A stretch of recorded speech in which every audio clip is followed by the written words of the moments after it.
तो कोरोना संक्रमण के दौर में अब एक और नई बीमारी लोगों की परेशानी बढ़ा रही है, जिसे म्यूकॉरमाइकोसिस या ब्लैक फंगस कहा जाता है। पिछले दिनों स्वास्थ्य मंत्रालय ने भी इसका जिक्र किया था।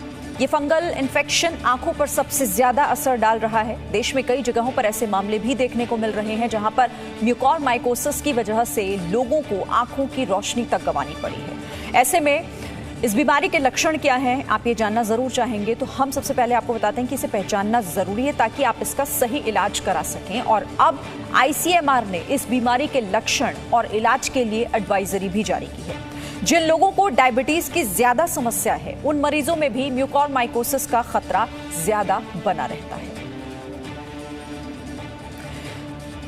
तो देखिए, आप अब इससे कई जुड़े हुए सवाल जो हैं वो आपके मन में भी होंगे, क्योंकि ये बीमारी रेयर है। लिहाजा इस वक्त सबसे ज़्यादा ज़रूरी ये जानना है कि लोगों के मन में इसे लेकर जो डर है वो डर दूर किया जा सके। कई बहुत सारे सवाल आपके मन में भी होंगे, लेकिन पहले हम ये समझते हैं कि म्यूकॉरमाइकोसिस या ब्लैक फंगस आखिर है क्या। मेरे साथ कई खास मेहमान भी जुड़े हुए हैं जिनसे हम चर्चा भी करेंगे। हमारे साथ यहाँ पर डॉक्टर श्याम अग्रवाल जुड़े हुए हैं। मेजर जनरल डॉक्टर JKS परिहार मेरे साथ इस चर्चा में शामिल हो रहे हैं और इसी के साथ मेरे साथ डॉक्टर राहुल गुप्ता भी जुड़े हुए हैं। आप सभी का बहुत स्वागत है। मैं आपसे सवाल पूछूं उससे पहले दर्शकों को ये बता देते हैं कि म्यूकॉरमाइकोसिस दरअसल एक तरह का ये फंगल इन्फेक्शन है, शरीर में बहुत तेजी से फैलता है। ब्लैक फंगस भी कहा जाता है इसे। दिमाग और फेफड़े या फिर इसका असर स्किन पर भी हो सकता है। आंखों की रोशनी तक जा सकती है, जबड़े और नाक की हड्डी गल जाती है। कंट्रोल ना हो तो मौत भी होने का डर है। मरीजों के बचने की संभावना इसमें सिर्फ 50% है। कमजोर इम्यूनिटी वाले इस इन्फेक्शन का शिकार ज्यादा होते हैं। कोरोना से रिकवरी के बाद इन्फेक्शन हो रहा है और अब ऐसे केसेस देश के कई हिस्सों से भी सामने आ रहे हैं। तो ऐसे में इसे समझना, इससे बचाव, इसके लक्षण और इसका इलाज क्या है, ये सब जानना आपके लिए जरूरी है। और इसीलिए मेरे साथ यहाँ एक्सपर्ट्स हैं, डॉक्टर का एक पूरा पैनल हमारे साथ जुड़ा हुआ है। शुरुआत हम कर लेते हैं यहाँ पर डॉक्टर श्याम अग्रवाल। कैसे समझाएंगे, मैंने इसके लक्षण तो बता दिए, लेकिन आप इसे कैसे आसान शब्दों में समझाएंगे कि आखिर ये है क्या, क्योंकि कोरोना का डर तो अभी हावी है, ऊपर से अब ये भी परेशानी लोगों के जहन में। हाँ जी शरीन, तो देखिए, मैं आपसे चाहता हूं कि म्यूकॉरमाइकोसिस कोई नई बीमारी नहीं है और मैं एक कैंसर स्पेशलिस्ट हूं और पिछले 25 वर्षों से हम म्यूकॉरमाइकोसिस को देख रहे हैं, ट्रीट कर रहे हैं। तो इसका रीजन क्यों है कि क्यों ऑन्कोलॉजिस्ट या कैंसर स्पेशलिस्ट को खेल रहे हैं? क्योंकि हम मरीजों को कैंसर कीमोथेरेपी देते हैं जिससे कि पेशेंट्स का इम्यून सिस्टम बहुत ज्यादा सप्रेस हो जाता है और वही कोरोना के इलाज में इस वक्त हो रहा है, क्योंकि स्टेरॉइड्स हमें देने पड़ते हैं उनकी लंग्स को बचाने के लिए, नंबर 1। दूसरी दवा है टोसिलिजुमैब, तीसरी दवा है टोलिजुमैब।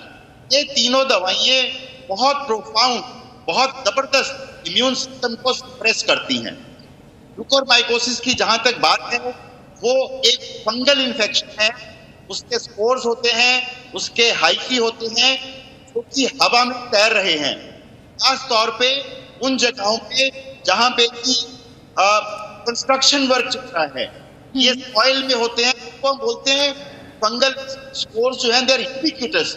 यूबिक्विटस का मतलब है कि वो हर जगह पे है और अटैक वो उस इंसान को करते हैं जिसको कि एक बहुत ज्यादा इम्यूनोसप्रेशन हो रहा है, डायबिटिक्स हैं, कीमोथेरेपी के मरीज हैं, स्टीरॉइड्स पे हैं। तो ये जो फंगस है, ये नाक के जरिए इंसान के शरीर में घुसती है और वो साइनसिस में शुरू में घर करती है। साइनसिस में घर करने से पेशेंट को जुकाम जैसा लगना, नेजल डिस्चार्ज होना, नेजल ब्लॉकेज होना, और जैसे जैसे ये बनाती जाती है तो ये आंख की तरफ चलती है। आंख से चलने के बाद वहाँ पे लक्षण आने शुरू होते हैं। आंख में दर्द होना, रेडनेस आना, एक अजीब सी सेंसेशन होना चेहरे पे, हेडेक होना, दो दिखाई देना, रेडनेस आना। तो ये बेसिकली एक लोकल इन्फेक्शन है जो धीरे धीरे आगे चलता है। इसकी शरीर एक खास बात है जो बहुत इंपॉर्टेंट है डॉक्टर्स के लिए समझ, कि ये ब्लड वेसल्स में ना केवल इन वेन्स में जाता है बल्कि आर्टरीज को अटैक करता है। ये आर्टरी की वेन वॉल के अंदर घुस जाती है और आर्टरी की वॉल को वीक कर देती है, जिससे कि आर्टरी के फटने का डर होता है। मेरे पास इतने जबरदस्त उदाहरण हैं इस फंगस को ट्रीट करने के, और हमने तो अपनी आंखों से देखा है से जाते हैं जी। तो ये एक बहुत जबरदस्त इन्फेक्शन है जिसका कि प्राइमरी ट्रीटमेंट ऑपरेशन है। अगर थोड़ा भी आगे चला जाता है नाक के अंदर, माइनस नाक के अंदर, तो आपको ऑपरेशन के अलावा कोई चारा बचता नहीं है। दवाइयां जरूर हैं लेकिन उनका रोल सेकेंडरी। ठीक है, तो शुरुआत नहीं बोलता हूं, उसके बाद आप जो पूछेंगे मैं बताऊंगा। ठीक है डॉक्टर श्याम। और डॉक्टर परिहार, जिस तरह से डॉक्टर श्याम इस बात का जिक्र कर रहे थे कि ये बीमारी नई नहीं है लेकिन ये कितनी गंभीर है इस पर हम चर्चा कर रहे थे, क्योंकि दृष्टिहीन तक हो जाता है अगर किसी को ये फंगस हो जाए, ये ब्लैक फंगस जिसे हम कह रहे हैं। क्यों होता है ऐसा? आंखों पर इतना इसका असर क्यों? और दृष्टिहीन हो जाना अपने आप में ये डराने वाली है। लेकिन मैं साफ कर दूं, यहाँ पर हम डराना नहीं चाहते, हमारा मकसद है लोगों की जानकारी में इजाफा करना। डॉक्टर परिहार सवाल ने बहुत अच्छी तरह से आपको म्यूकोरमाइकोसिस के बारे में बताया है। मेरे ख्याल से सबसे बड़ी बात यह है कि हमें डरना नहीं है और डराना नहीं है, बहुत ही जरूरी है, क्योंकि म्यूकोरमाइकोसिस कोई नई बीमारी नहीं है। और जहां भी इम्यूनो कॉम्प्रोमाइज होते हैं, वेंटिलेटर पे पेशेंट बहुत लंबे समय से है, तो वहां पर ये फंगस जो है वो उसमें बॉडी में इन्वेड कर सकती है। वैसे ये स्किन के थ्रू भी जा सकती है, लंग्स में भी एंटर करती है, नोज के थ्रू होता है। तो इसमें इम्पॉर्टेंट चीज जो है प्रिवेंशन बहुत जरूरी होता है कि जो भी आप ट्यूबिंग्स वगैरह यूज कर रहे हैं उसका प्रॉपर क्लीनिंग वगैरह है। खास करके वेंटिलेटर के जो नोजल होते हैं वो चेंज नहीं होते हैं। एक्चुअली टाइम आ गया है कि वेंटिलेटर्स के नोजल्स वगैरह भी चेंज हो, हम सिर्फ उसका एक्सटर्नल पार्ट ही चेंज करते हैं। आंखों में कैसे जाता है? आंखों में डायरेक्ट ये जाता नहीं है, ये नोज के थ्रू ही जाता है। तो मेरे ख्याल से जो फंगस इन्वेड होती है पहले वो नोज में होती है, नोज के पार वो उसके साइनसेस में जाती है और साइनस से जो आंख के आसपास का जो ऑर्बिट का हिस्सा होता है उसमें घुस जाती है और वहां से फिर वो डिस्ट्रॉय करती है। जो डेड टिश्यू होता है उसमें तेजी से बढ़ती है। इसलिए जैसे डॉक्टर अग्रवाल ने बताया कि ऑपरेशन उसका इलाज होता है। तो आंखों में इसका इन्वॉल्वमेंट डायरेक्ट सीधा नहीं होता है, वो सेकेंडरी टू नोज और पैरानेजल साइनसेस और उससे ऑर्बिट में होता है। तो बचाव कैसे होगा? अगर आपको ये इसके सिम्टम्स जो नाक से उससे आ रहे हैं, साइनस ज्यादा है, इम्यूनो कॉम्प्रोमाइज है, ऑक्सीनेशन पे ज्यादा समय तक रहे हैं, उस तरह के पेशेंट डायबिटिक है, लंबे स्टेरॉइड पे चल रहे हैं, तो उसमें अगर कोई भी स्लाइट ब्लरिंग आईज का होता है, रेडनेस के साथ में आंख की अगर थोड़ी आगे निकलती दिखती है, प्रोक्टोसिस जिसको कहते हैं, तो उसमें तुरंत ध्यान देने की बहुत जरूरत होती है। मैं समझता हूं कि हमें जो कोविड के प्रोटोकॉल है उसमें अब ये ऐड करना चाहिए कि जो भी पेशेंट जो हमारे आईसीयू में जो ऑक्सीजनेशन पे है उनका रेगुलरली ईएनटी चेकअप अगर होता है तो ये बीमारी जो है वो अच्छी तरह से रोकी जा सकती है और किसी भी तरह के कोई प्रॉब्लम इसमें नहीं आएंगे। मगर अगर आता है तो डेड टिश्यू में बढ़ती है, इसलिए टिश्यू एक्सेंट्रेशन बहुत जरूरी होता है। और ये एम्फोटेरिसिन करके जो ड्रग एंटी फंगल होता है उसको बहुत अच्छा रिस्पॉन्ड करते हैं। तो ऐसे इंसिडेंस का सवाल है कि जो इम्यूनो कॉम्प्रोमाइज पेशेंट्स भी अगर 1 लाख है तो उसमें 2 या 4 से ज्यादा नहीं होता है।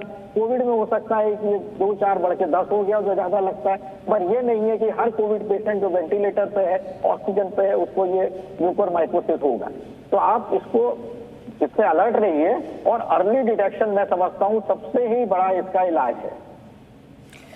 अर्ली डिटेक्शन यानी कि वक्त रहते अगर पता चल जाए तो बेहतर होगा। डॉक्टर राहुल गुप्ता, माइक, क्योंकि जिस तरीके से हम इस ब्लैक फंगस की बात कर रहे हैं और इसकी गंभीरता के बारे में आपसे पहले 2 डॉक्टर चर्चा कर चुके हैं, डॉक्टर श्याम और डॉक्टर परिहार, मैं आपसे ये समझना चाहूंगी कि इसे कैसे पहचानें। जैसे अभी बात हम कर रहे थे कि वक्त रहते इसकी पहचान होना बहुत जरूरी है, तो पहचाना कैसे जा सकता है इसे? जी, म्यूकोरमाइकोसिस एक तरह का फफूंदी या फंगस है जो कि इम्यूनो कॉम्प्रोमाइज में ज्यादा होता है। क्योंकि कोविड के ट्रीटमेंट में हम स्टेरॉइड्स और टोसिलुजिमैब जैसी दवाइयों का इस्तेमाल करते हैं जिससे हमारी इम्यूनिटी गिर जाती है।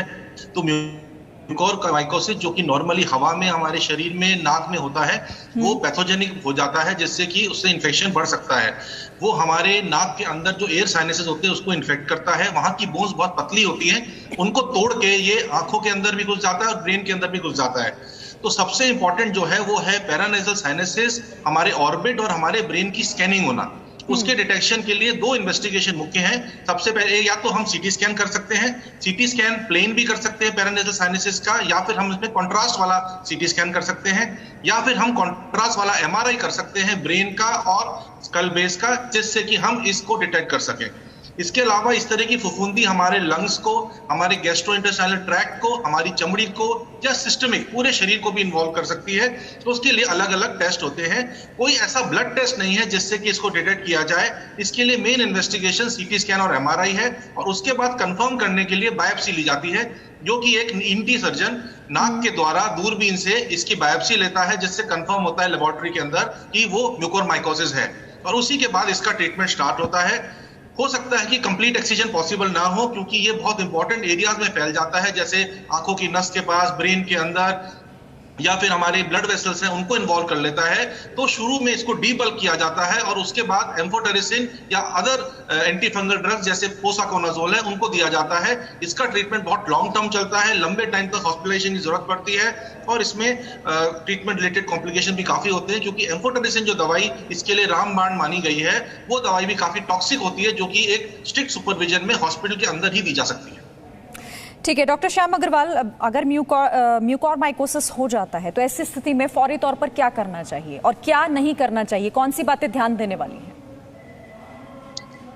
देखिए शरीन, जैसे डॉक्टर गुप्ता ने बताया कि सीटी स्कैन, एमआरआई करके उसकी कितनी ग्रेविटी है और कितने आगे तक वो फैला है उसको जज किया जाता है।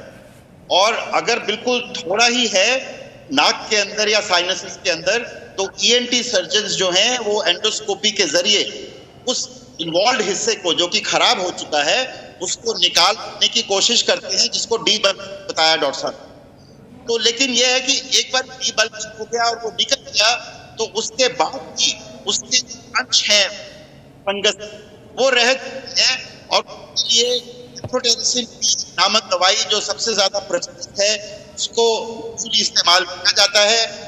उसमें समस्या ये है शरीन कि इसको ये लंबा 1-1.5 महीने चलता है, और वैसे तो डॉक्टर साहब ने बोला कि हॉस्पिटल करना चाहिए, लेकिन तो डे केयर बेसिस पे या इवन घर में जाके नर्स भी लगा सकती है, क्योंकि शुरुआती दौर में ये समझ में आता है कि एम्फोटेरिसिन से रिएक्शन होने का डर होता है, कि जाड़ा लगता है, सर्दी लगती है, लेकिन 4-5-6 दिन के बाद हमें समझ में आ जाता है कि वो इंसान नाम की दवाई को कितना बर्दाश्त कर सकता है। एम्फोटेरिसिन बी के 2 इंपॉर्टेंट साइड इफेक्ट, एक तो पोटेशियम का होना और दूसरा किडनी का फेल होना। तो पोटेशियम का टेस्ट और यूरिक का टेस्ट हमें 2 या 3 करके देख सकता है। कुछ लोगों को तो पोटेशियम इतना हो जाता है कि पोटेशियम सप्लीमेंटेशन देना पड़ता है। तो ये 1-1.5 महीने के लिए इलाज चलता है। 2 और दवाइयां आई हैं, जैसे डॉक्टर साहब ने बोला पोसाकोनाजोल, और एक और दवाई है जिसका नाम है अवुकोनाजोल।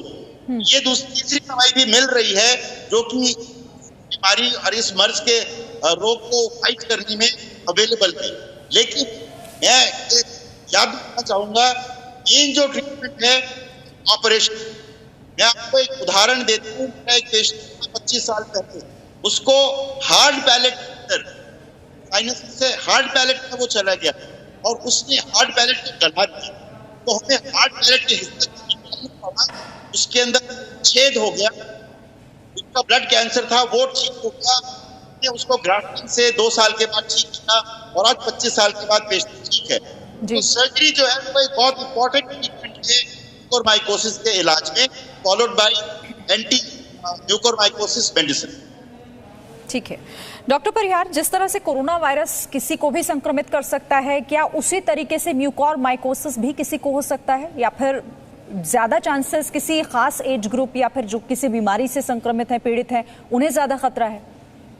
देखिए, म्यूकोरमाइकोसिस जो है एक ग्रुप है, तो कई तरह के फंगस इसमें इन्वॉल्व होते हैं, और ये पूरे एनवायरमेंट में फैला हुआ है। हमारे नॉर्मल जो आंख का जो कंजंक्टिवा जिसको झिल्ली होती है, इसका फ्लोरा है, उसमें भी ये इसके स्पोर्स होते हैं। तो ये नॉर्मली ये इन्वेड होते नहीं है। किसमें जाएंगे उसका हम सारे बार बार उस बात को दोहरा रहे हैं कि इम्यूनो कॉम्प्रोमाइज पेशेंट है, कैंसर सर्वाइवर है, डायबिटीज अनकंट्रोल्ड है, उसके बाद में उनका स्टेरॉइड पे ट्रीटमेंट चल रहा है, या कहीं पे कोई वुंड हो गई है और उस एब्रेशन और जिसमें हाईली इम्यूनो कॉम्प्रोमाइज है, डायबिटीज, ब्लड शुगर जो है कल्चर मीडिया का काम करता है, उनमें ये इन्वेड हो सकता है। नॉर्मल उसमें नहीं जाएगा। अब ये कोरोना पेशेंट्स में ज्यादा क्यों बढ़ रहे हैं, उसकी 2 वजह मैं मानता हूं।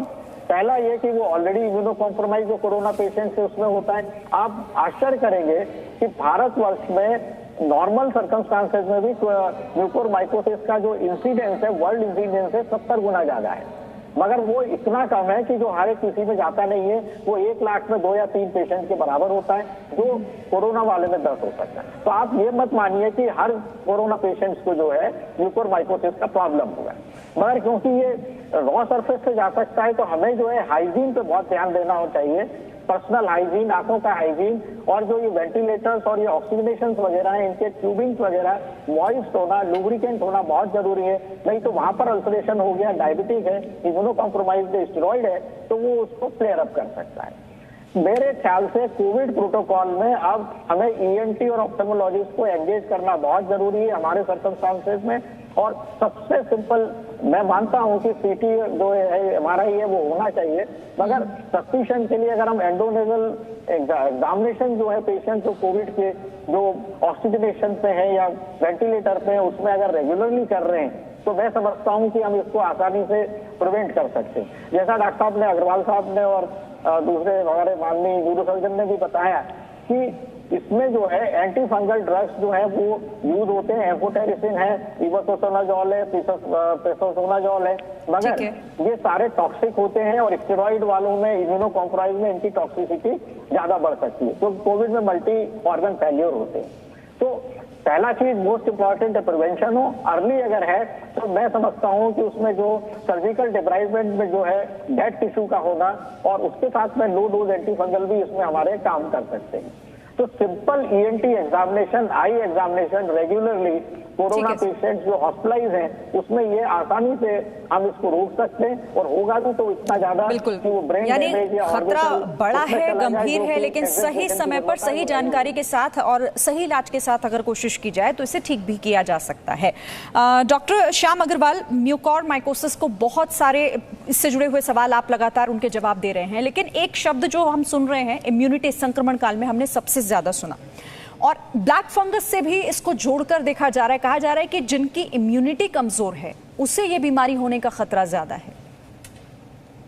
जी शिरीन, देखो वो डॉक्टर ने पहले भी बताया, लेकिन मैं आपको एक नेक्स्ट स्टेप पे ले जाता हूं, जो कि यूरोपियन गाइडलाइंस कुछ आई हैं जिसमें कि हमने एक दवा का जिक्र किया था जिसका नाम है पोसोकोनाजोल। तो ये एक सिरप फॉर्म में आता है और इसको यूरोप वाले लोग कहते हैं कि आप इसको प्रिवेंशन की तरह इस्तेमाल कर सकते हैं उन मरीजों में जिनकी शुगर अनकंट्रोल्ड है, जिनका व्हाइट ब्लड सेल कम है, जिनका ज्यादा है, जिनको है। हम रोज चेक कर रहे हैं अपने पेशेंट्स में, जो फंगस है आयरन के ऊपर थ्राइव करती है, और उन मरीजों में जिनको की सीटी स्कोर ज्यादा है और जो वेंटिलेशन में है। तो ये एक सिंपल सिरप है पोसोकोनाजोल का, जो हम प्रिवेंशन के तौर पे इस्तेमाल कर सकते हैं 200 मिलीग्राम दिन में 3 बार। और ये भी कहते हैं वो कि जो हाई रिस्क इंडिविजुअल्स हैं इनको हर हफ्ते नेजल एंडोस्कोपी अगर करके देखें तो हम इस बीमारी को, जो कि ब्लैक फंगस है, इसको जल्दी पकड़ सकते हैं।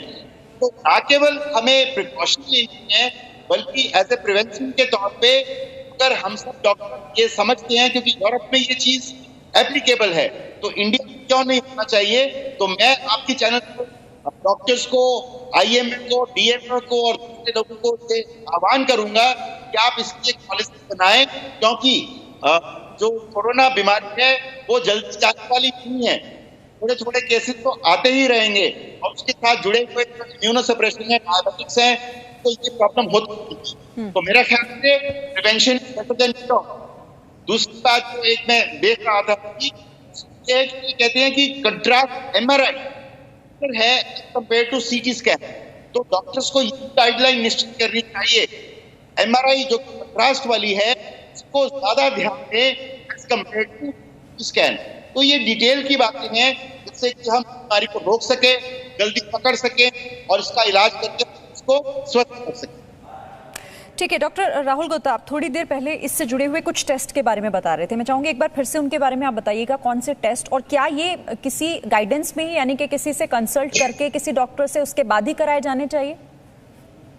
देखिए, मैं थोड़ा सा डॉक्टर अग्रवाल और डॉक्टर परिहार के ओपिनियन से डिफर करूंगा। डॉक्टर परिहार ने बहुत ज्यादा स्पेसिफाई किया कि ऑप्थेल्मल एग्जामिनेशन और ENT examination regularly corona patients में होना चाहिए। मेरे हिसाब से वो होना चाहिए, पर वो प्रैक्टिकल नहीं है। कोरोना वार्ड में डेली जाके ईएनटी सर्जन या ऑप्थेल्मोलॉजिस्ट नहीं देख सकते। ऑप्थेल्मोलॉजिस्ट जो है जब तक वो डिटेक्ट करेंगे आई साइन से, तब तक वो बहुत लेट हो चुका होगा।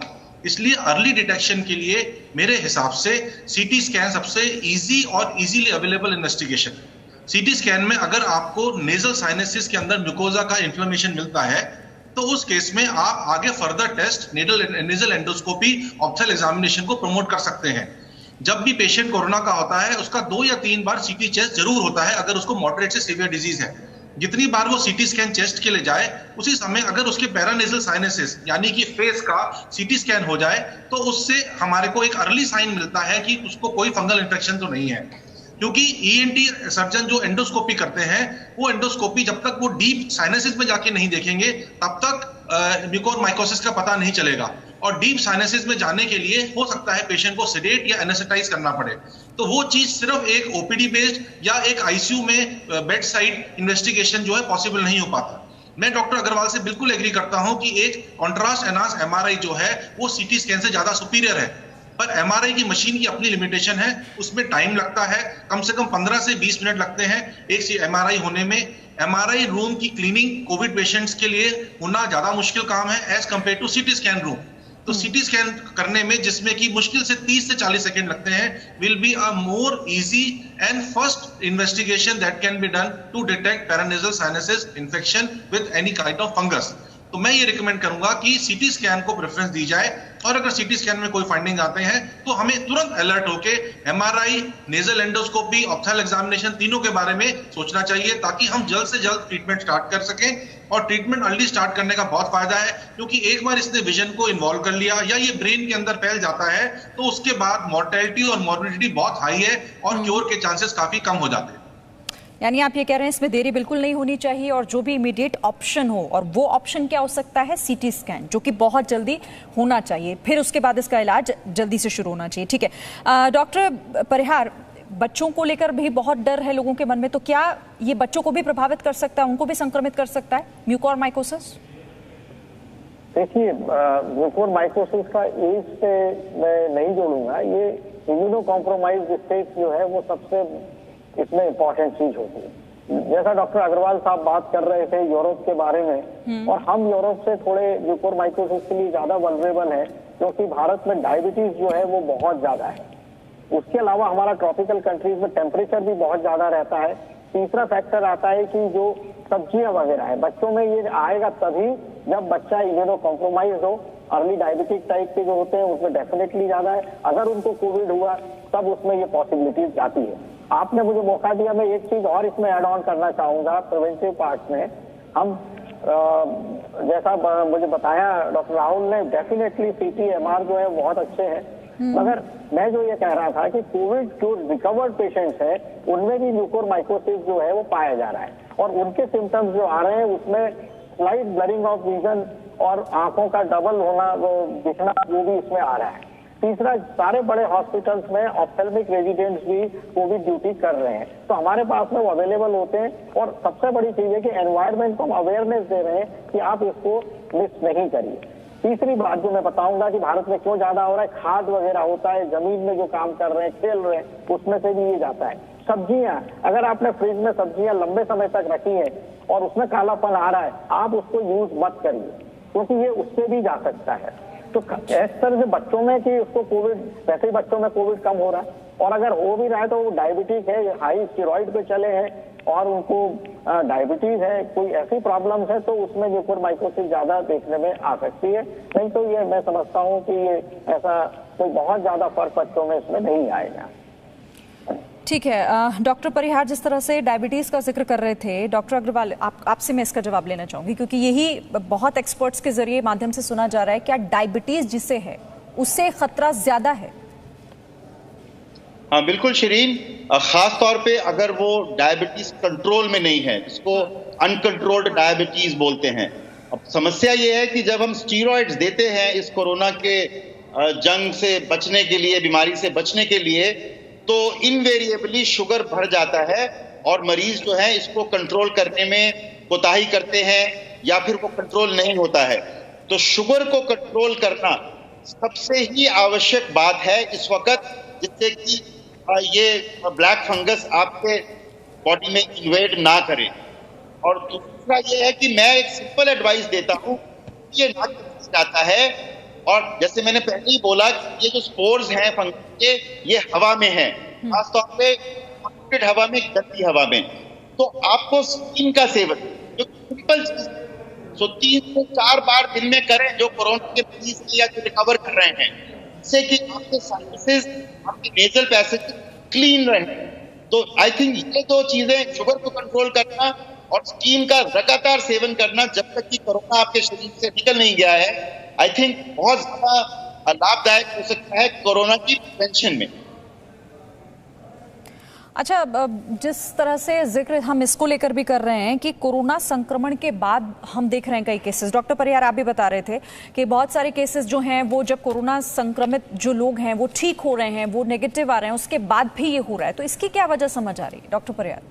फिर मैं डॉक्टर राहुल गुप्ता के पास जाऊंगी। शिरीन, मैं बोलूं? जी सर। हाँ शिरीन, देखिए, मैं अपने ENT एक्सपर्ट से पिछले 3-4 दिनों से बात कर रहा हूं। तो गंगाराम हॉस्पिटल के अंदर पिछले 7 दिनों में लगभग 25 मरीजों के ऑपरेशन हो गए हैं, नंबर 1। और आप जानते हैं कि आजकल लॉकडाउन लगा हुआ है, लेकिन मेरे डिपार्टमेंट में ENT डॉक्टर्स के पास ऐसे मरीजों की संख्या प्रतिदिन बढ़ती जा रही है, क्योंकि स्टीरॉइड्स हैं वो ना केवल खाने पड़ते हैं, बल्कि दूसरी समस्याओं को, CRP लेवल को, इंटरल्यूकिन 6 लेवल को कंट्रोल करने के लिए, और खासतौर पर मरीजों को सांस की समस्या चल रही है, तो स्टीरॉइड्स थोड़ा लंबे समय के लिए देना पड़ रहा है, जिसकी वजह से ये ब्लैक फंगस बॉडी में इन्वेड कर रहा है और इन मरीजों की संख्या बढ़ती जा रही है। अगर मेरे अस्पताल में 50 मरीज हैं OPD और इंडोर मिला के, आप समझ सकती हैं कि मैक्स में, फोर्टिस में, अपोलो में और दूसरे शहरों में कितने मरीज बढ़ेंगे, क्योंकि कोरोना ने लाखों लोगों को संक्रमित कर दिया है। तो ये एक बहुत बड़ी समस्या है जो कि हमारे को फेस करनी पड़ रही है, और मेरे को ये लग रहा है कि ये समस्या और बढ़े। ठीक है डॉक्टर राहुल गुप्ता, स्टेरॉइड्स इसकी बड़ी वजह है क्या इसकी वजह से भी ये हो सकता है? देखिए, ऐसा है कि स्टेरॉइड्स को पिछले साल इंग्लैंड ने बोला था कि कोरोना के ट्रीटमेंट के लिए जो डेफिनेटिव ट्रीटमेंट है वो सिर्फ 2 दवाइयां हैं, एक स्टेरॉइड्स और दूसरा ब्लड थिनर्स, क्योंकि उस टाइम पे थ्रोम्बोसिस बड़ा कॉमन था। तो स्टेरॉइड जो है वो हमारी खांसी को कम करते हैं, हमारे बुखार को कम करते हैं, हमारे इन्फ्लेमेटरी रिस्पांस को नम करते हैं। कोई भी वायरस डिजीज में इन्फ्लेमेटरी रिस्पांस जो है वो सेकेंड पार्ट ऑफ डिजीज में हमारे को तंग करता है, इसलिए स्टेरॉइड्स का बहुत इंपॉर्टेंट रोल है। जब से मीडिया ने बताया स्टेरॉइड्स का बहुत इंपॉर्टेंट रोल है, व्हाट्सएप यूनिवर्सिटी ने बताया कि स्टेरॉइड्स का बहुत ज्यादा रोल है, तो बहुत सारे डॉक्टर्स ने इसको फर्स्ट वीक से, यानी कि बीमारी शुरू होने से ही उन्होंने एक स्टैंडर्ड प्रिस्क्रिप्शन बना दिया जिसमें कि स्टेरॉइड लिखा। बहुत सारे डॉक्टर्स को ये आइडिया नहीं है कि स्टेरॉइड की कितनी डोज देनी होती है, तो उन्होंने बड़ी हाई डोज दी, तो उससे जो है हमारी बॉडी की इम्यूनिटी एकदम गिर गई। उसने हमें कोरोना से तो बचा लिया, लेकिन जो सेकेंडरी इन्फेक्शंस है उसके लिए हमारे को प्रोन कर दिया। तो स्टेरॉइड जो है वो वैसे ही बहुत ही ज्यादा अब्यूज ड्रग है, जो कि पहले भी हमने देखा कि जो झोला छाप डॉक्टर्स हैं वो किसी भी मरीज को ठीक करने के लिए गांव में, छोटे शहरों में स्टेरॉइड जरूर देते हैं, ताकि मरीज को एक false sense of well being आए, यानी यूफोरिक वाली सिचुएशन आए। पर उससे ये नहीं पता चलता कि लॉन्ग टर्म में इम्यूनिटी आपकी कितनी खराब होती है, आपकी बोन्स भी डैमेज हो जाती है और सारा शरीर नुकसान में जाता है। कुछ एक बीमारियां ऐसी हैं जिसमें स्टेरॉइड बहुत ज्यादा दी जाती हैं, जैसे कि ट्रांसप्लांट के बाद, जैसे कि रिमोटॉइड आर्थराइटिस से रिलेटेड डिजीजेस में, उनमें भी ये जो इम्यूनो कॉम्प्रोमाइज स्टेट है और ये सेकेंडरी इन्फेक्शन का बहुत रोल है, बहुत ज्यादा चांसेस हो जाते हैं। जैसा कि डॉक्टर अग्रवाल ने बताया कि ऑन्कोलॉजी पेशेंट्स में तो इस तरह इम्यूनो कॉम्प्रोमाइज स्टेट, चाहे वो स्टेरॉइड्स की वजह से हो, चाहे डायबिटीज अनकंट्रोल की वजह से हो, चाहे किसी कैंसर या कोई और बीमारी की वजह से हो, हर एक जगह जो है तो हमारी इम्यूनिटी को लो करती है। और हमारे फंगस जो है वो इस बात का फायदा उठाते हैं, जो फंगस हवा में या हमारी नाक में ऑलरेडी है वो वहां पर वो कन्वर्ट हो जाते हैं पैथोजन में, वो ग्रो करते हैं और वो डिस्ट्रक्ट करते हैं बाकी सारे टिश्यू को।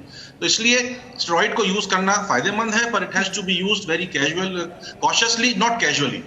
मैं मानता हूं कि जितने लोगों को स्टेरॉइड मिल रहा है कोविड के लिए, सिर्फ 20 से 25% को सही टाइम पे और रिक्वायरमेंट है और सही डोज में रिक्वायरमेंट है, बाकी 75% को गलत तरीके से स्टेरॉइड मिल रहा है। उसका अब्यूज जो है वो हमारे को सेकेंडरी इन्फेक्शन जैसे म्यूकोरमाइकोसिस है उसके लिए हमारे को आगे बढ़ा रही है। बिल्कुल, यानी कि कोई भी इलाज अगर आप शुरू कर रहे हैं, कोई भी दवाई खा रहे हैं, तो उससे पहले आप एक सही कंसल्टेंट से कंसल्ट कीजिए और उसके बाद ही, यानी कि गाइडेंस होना बहुत जरूरी है कोई भी इलाज शुरू करने से पहले। बहुत शुक्रिया आप सभी का हमारे साथ जुड़ने के लिए, doctor Shyam Agarwal, doctor JKS Parihar और डॉक्टर राहुल गुप्ता, हमारे दर्शकों के जवाब देने के लिए बहुत बहुत धन्यवाद। Presenting B News app available on Google Play and App Store. Download it now.